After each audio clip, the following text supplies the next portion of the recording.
Welcome to net crackers. मैं अनुराग शर्मा इस channel पे आप सभी का स्वागत करता हूँ।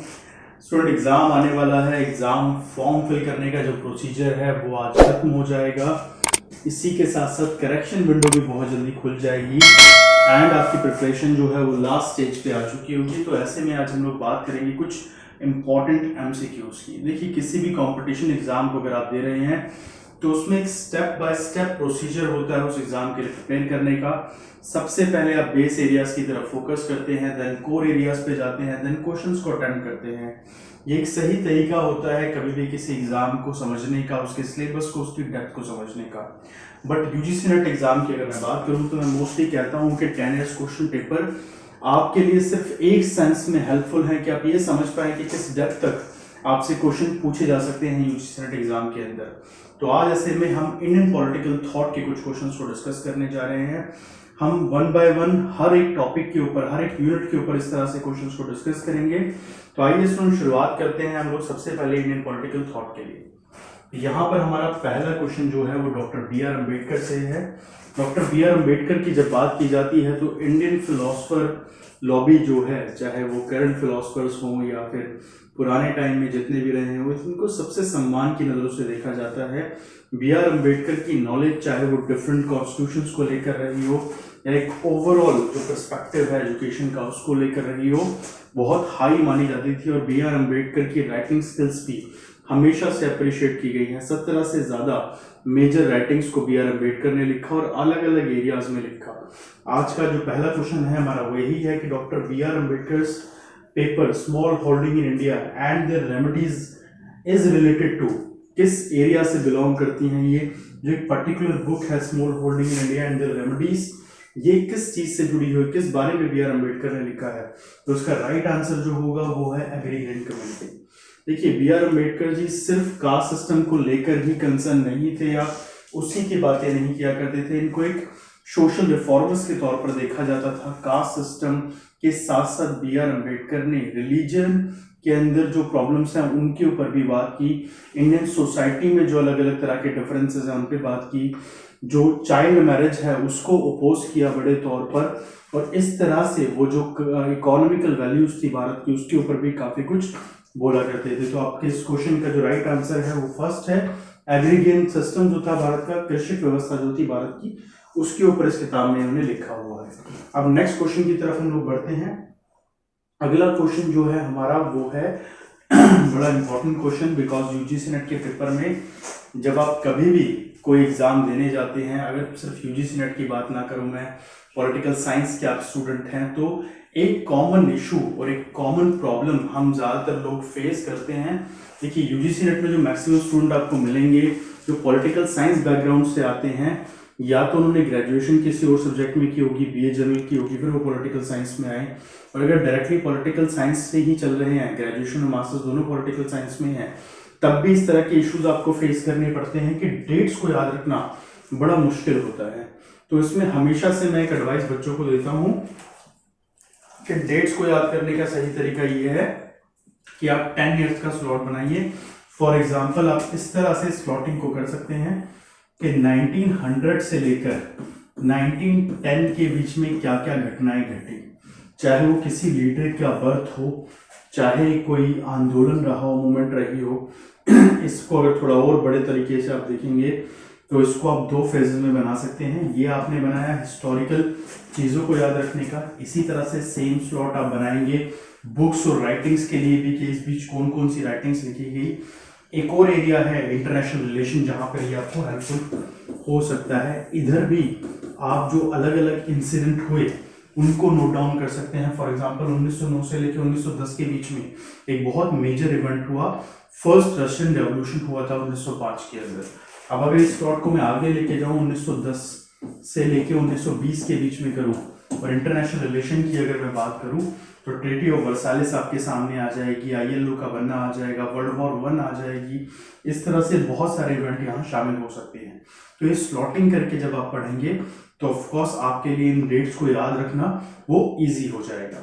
चलिए अब इस क्वेश्चन पे हम वापस आते हैं। क्वेश्चन में पूछा गया है कि when and who launch the self respect movement, किसने आत्मसम्मान आंदोलन की शुरुआत की थी, कब की थी। ऑफ कोर्स यहाँ पे जितने भी थिंकर हमारे सामने हैं ये सभी सोशल रिफॉर्मर्स के तौर पर जाने जाते हैं।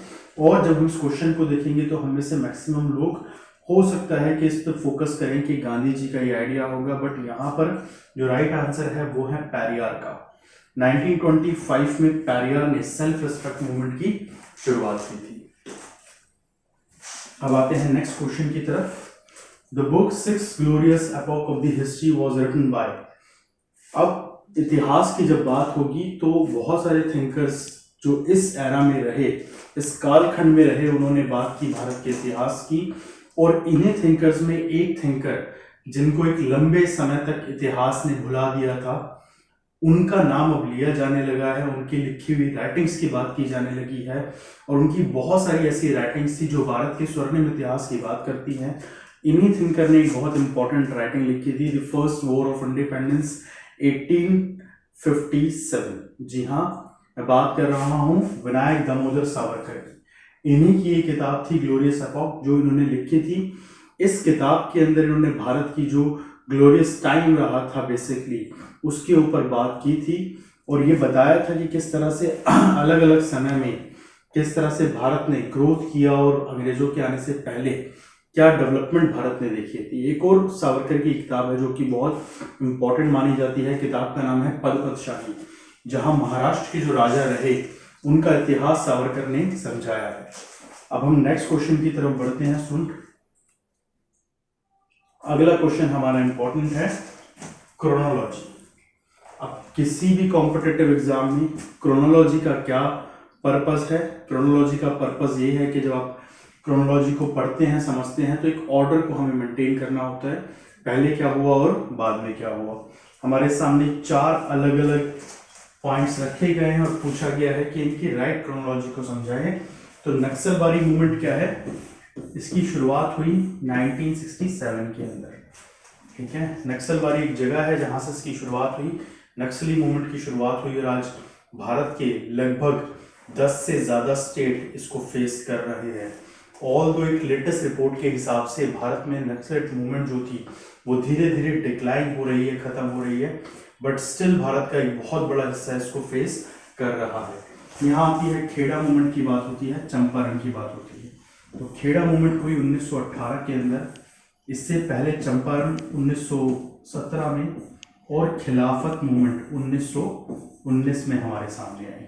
तो अगर राइट ऑर्डर इसका देखा जाए तो सबसे पहले आएगा सी, फिर आएगा बी, फिर आएगा डी और फिर आएगा ए। तो यहाँ पे जो राइट ऑर्डर होगा वो होगा फर्स्ट, हमारा जो ऑप्शन है ये।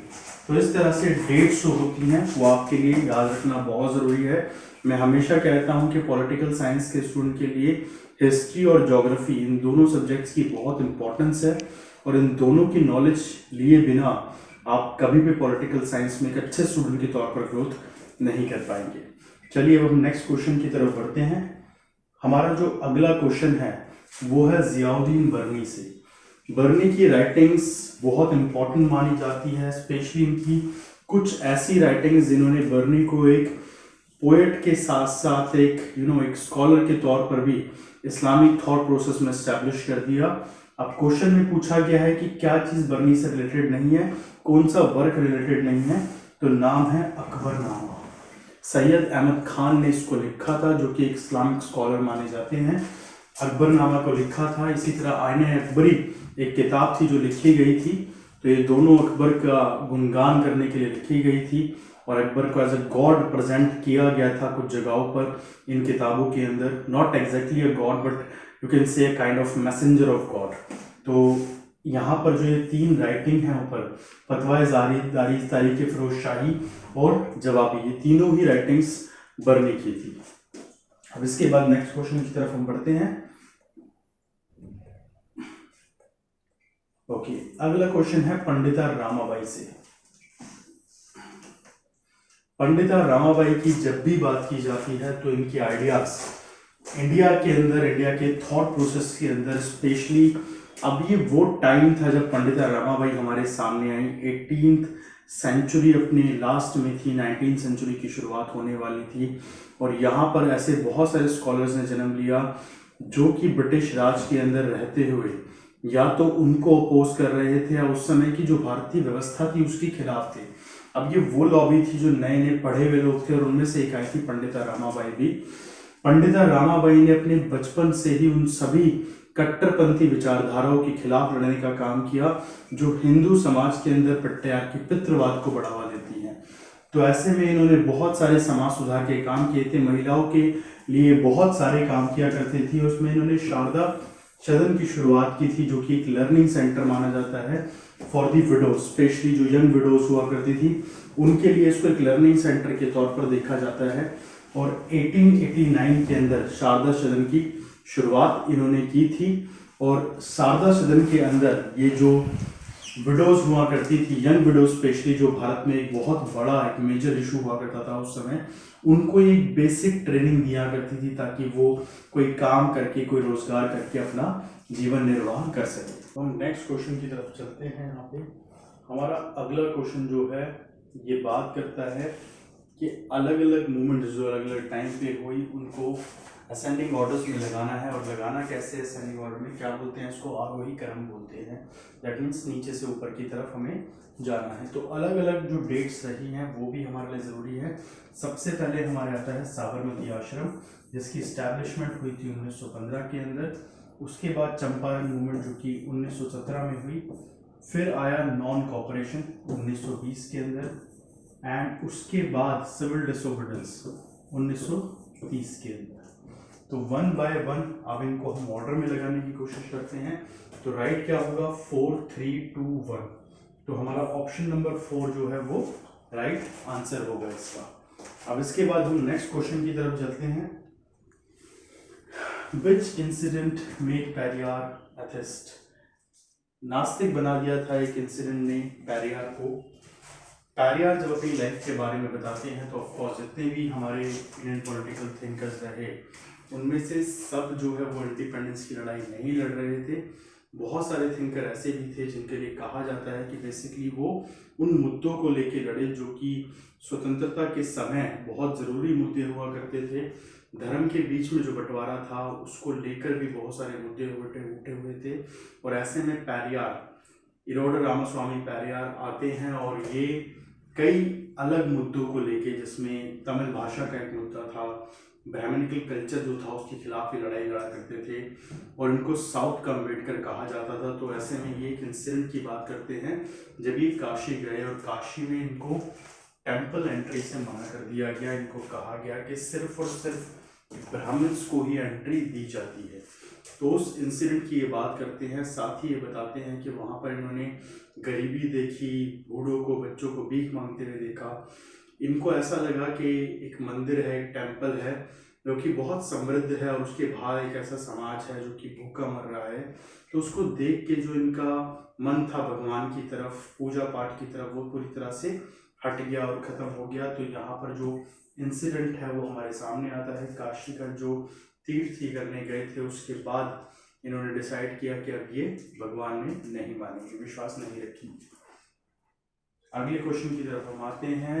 विच Rabindranath Tagore reannounce the title of knighthood in the protest against the Jallianwala massacre?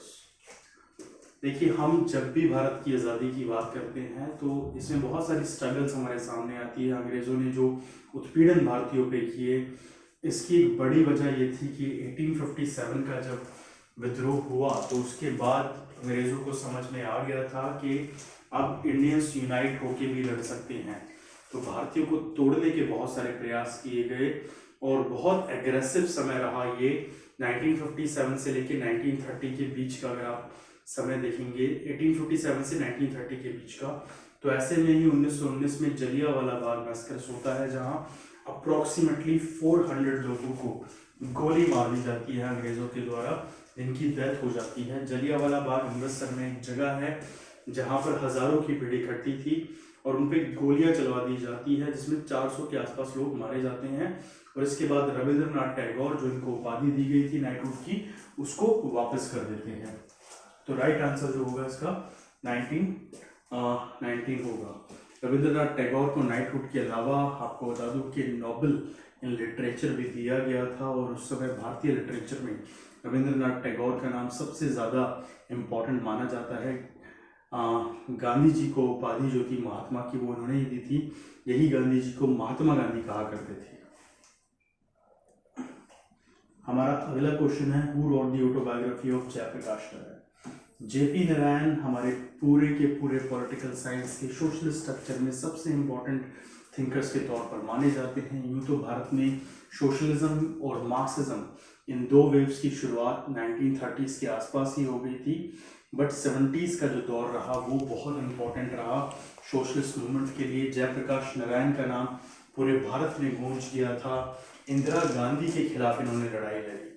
Jayaprakash Narayan ने 1948 में कांग्रेस सोशलिस्ट पार्टी से इस्तीफा दिया, और इनके साथ बहुत से जो नेता थे उस समय पार्टी के, उन्होंने भी कांग्रेस को छोड़ दिया, बिकॉज इनकी जो विचारधारा थी वो कांग्रेस की मौजूदा विचारधारा से नहीं मिल पा रही थी, या मुझे कहना चाहिए तत्कालीन विचारधारा से नहीं मिल पा रही थी। उसके बाद 1952 में इन्होंने प्रजा पार्टी की स्थापना की, और आगे चल के कई मुद्दों पर ये इंदिरा गांधी से छुटपुट इनकी आर्ग्यूमेंट होती रहती थी, बट फाइनली 1970 के दशक में इमरजेंसी के टाइम जब आगे आया तो जयप्रकाश नारायण ने बड़े तौर पर आंदोलन चलाए पूरे भारत के अंदर। टोटल रेवोल्यूशन जैसे आंदोलन चले, और एक ग्रेट इमेज के तौर पर इंडियन पॉलिटिक्स के अंदर, एक रेवोल्यूशनरी इमेज के तौर पर जयप्रकाश नारायण आज़ाद भारत के अंदर स्थापित हुए। इन्हीं की विचारधारा थी जिसने मुलायम सिंह यादव, लालू प्रसाद यादव, नीतीश कुमार, बीजू पटनायक जैसे जो नेता थे उनको प्रभावित किया। तो यहाँ पर जो राइट आंसर है इसका वो है रामवृक्ष बेनीपुरी। इन्होंने इनकी ऑटोबायोग्राफी को लिखा था। अब अगले क्वेश्चन की तरफ आते हैं। Who among the following had started two weekly, the कर्म योगी and धर्मा?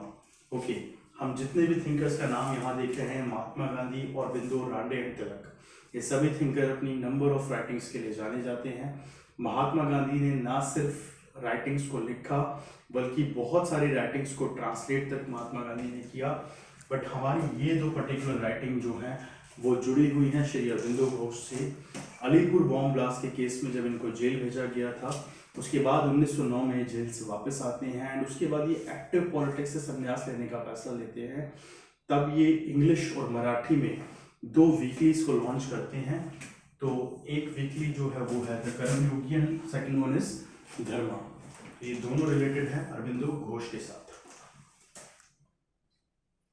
हमारा अगला क्वेश्चन है क्वेश्चन नंबर 12, खुदी उर्शु ए वीकली स्टार्टेड बाय। देखिए नाम से ही समझ में आ रहा है, अगर किसी को भारत के लिंग्विस्टिक की थोड़ी सी भी नॉलेज है तो खुदी उर्शु एक तमिल वर्ड है, और इसका मतलब बेसिकली इंग्लिश में होता है रिपब्लिक। इसकी शुरुआत की थी पैरियार ने।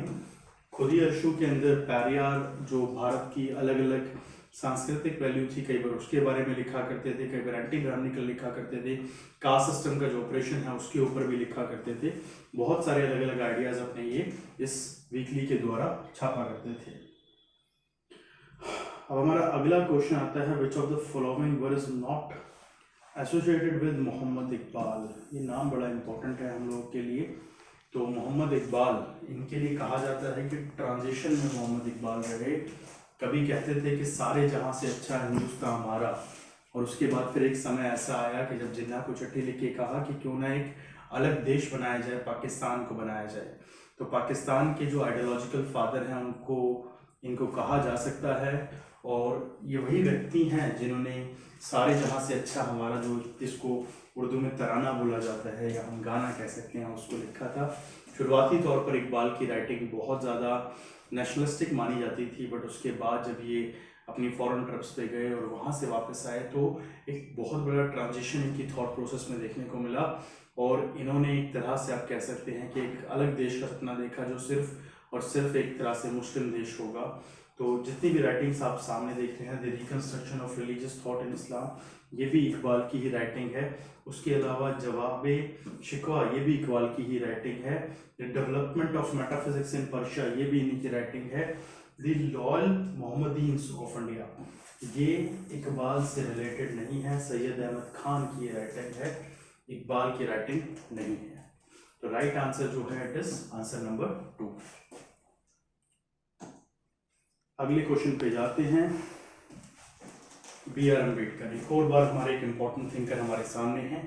बी आर अम्बेडकर की 17 से ज़्यादा मेजर राइटिंग्स, और इन राइटिंग्स में हर एक राइटिंग को अगर आप पढ़ेंगे तो कोई ना कोई इम्पॉर्टेंट टॉपिक बी आर अम्बेडकर यहाँ कवर अप करते हैं।